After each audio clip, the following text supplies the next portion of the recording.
Hey everybody, welcome back to the channel and more Pillage here as we take a look at the second faction in the Fall of Rome expansion, and that is actually the Romans. So Western or Eastern here, and it's an interesting list for sure. There's a lot to take in here.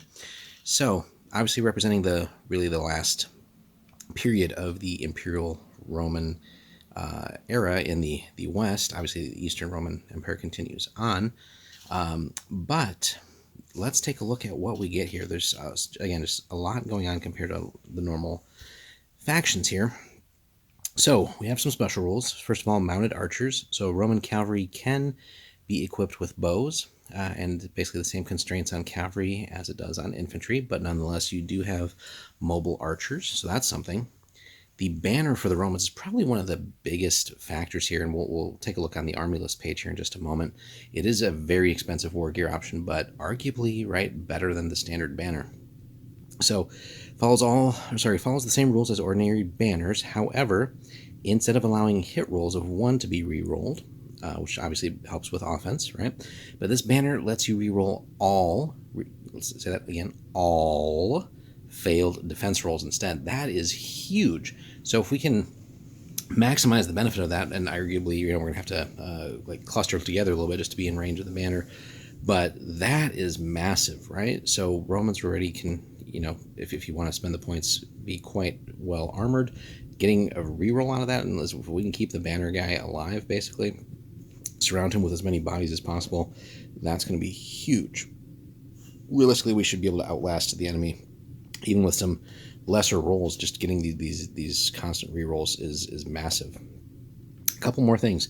Death to the false emperor. If you feel this faction against this faction, in other words, either the Western or Eastern Romans, you can reroll all your hit rolls to the enemy chieftain or chieftains. So pretty cool, neat little flavorful ability there. So it makes it easier going after their leader.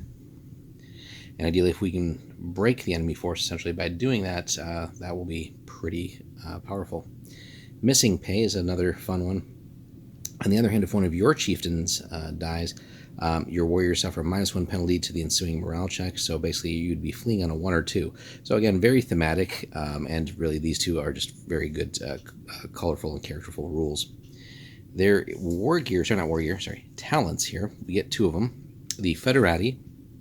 So basically, we can ally with another faction. We can recruit their troops and their equipment, but obviously the chieftain is still going to be a Roman.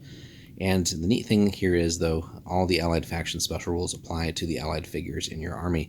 But this really lets you take this faction, this Roman faction, and then pair it with whatever else you want. And from there, really customize your force, but also, whatever the Roman list may be lacking, you can basically make up for that with using one of the other factions. Now, obviously, it makes sense time period wise to stick with other factions from the Fall of Rome expansion. Otherwise, you could really end up with some goofy combinations. But if you just want to have a wacky one-off battle, you could have Romans allied with Vikings or something like that, right? Just be a lot of weird, goofy things. But it's pretty expensive. But again, it does let you buy into another force quite easily. Finally, Contubernium, 50-pointer. And this is a neat little, it's expensive again, a lot of expensive things here for the Romans, but it's a neat little ability to really create some fun tactical shifts here. So at the start of your movement phase, your chieftain can order a maneuver. Up to 3 Roman figures, not Federati allies, within 6 of the chieftain can move up to 3. It's a free move and can't be used to charge.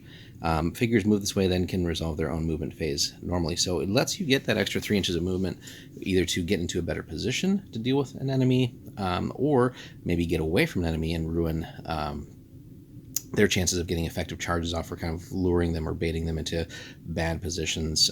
So just a lot of neat little tools we can have with that, although very expensive at 50. So with that being said, right, that's all just before we even get into the list proper of the Romans. But let's take a look at what we got here.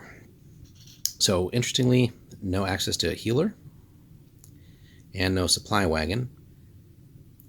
Pretty standard cost there for everything.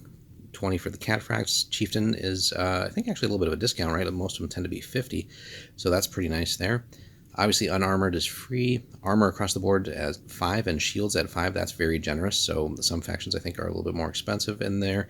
So that will help make up for some of the costs that we have with some of the other rules and upgrades and stuff.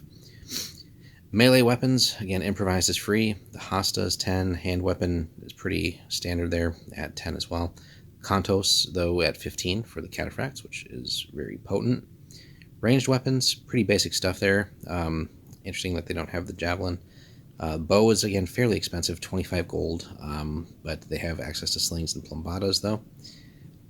And then, finally, the horse, pretty standard stuff there, even for the chieftain, although the cataphract, again, is going to be more expensive because it is, well, it's a tank, right? So probably not for smaller games, unless maybe just one of them or something like that. But in bigger games, if we can start bringing in some of those are just going to be the heavy shock guys, especially if we can also afford to put the Kantos on there. They get a Warhorn. Again, a little pricey on that. No Warhounds. But the big one is that 60-point banner. Again, we saw what the banner's rules were, which is very impressive.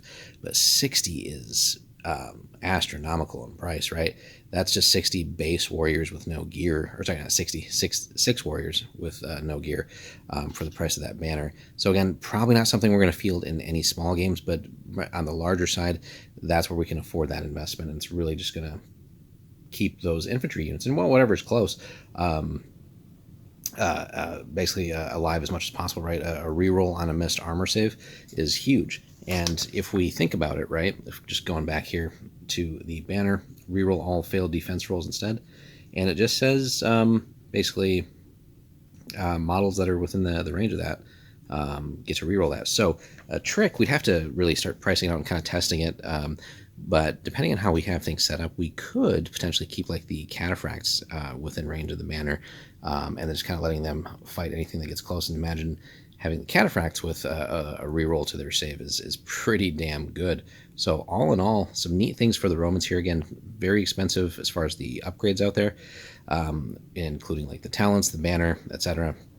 So ideally, they're going to be geared for larger games. In a smaller game, right, we're just going to have to keep things very basic, right? So I'd say, you know, our typical types of armor and shields, just some basic weapons, not getting too crazy with things. And then, you know, again, we can afford cavalry, and maybe just like one or two again in small games. But in the larger games, we can really bring some heavy firepower with the cataphracts and getting the Kantos there if we really just want to go all out on what they can do and what they can bring for the game. So the weird things, though, again, and probably just more so with the time period, no access to healers for them, even though the Romans, you know, still had like a good like army medics and things like that, and no supply wagon as well.